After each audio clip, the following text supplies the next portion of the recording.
जानकारी आपको बता दें कि केदारनाथ के जंगल चट्टी के पास खाई में गिरे यात्री और खाई में गिरने से 2 यात्रियों की मौत हो गई है।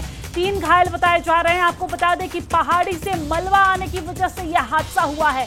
3 घायलों को गौरीकुंड रेफर किया गया है, जहां पर इलाज जारी है। तो ये बड़ी जानकारी हम आप तक पहुंचा रहे हैं। रेस्क्यू ऑपरेशन जारी है। तस्वीरों में भी आप देख सकते हैं, केदारनाथ से ये तस्वीर दिखा रहे हैं। न्यूज़ 18 आपको एक्सक्लूसिव तस्वीरें दिखा रहा है, जहां पर केदारनाथ के जंगल चट्टी के पास खाई में गिरे हैं यात्री और खाई में गिरने से 2 यात्रियों की मौत हो गई है। 3 घायल बताए जा रहे हैं।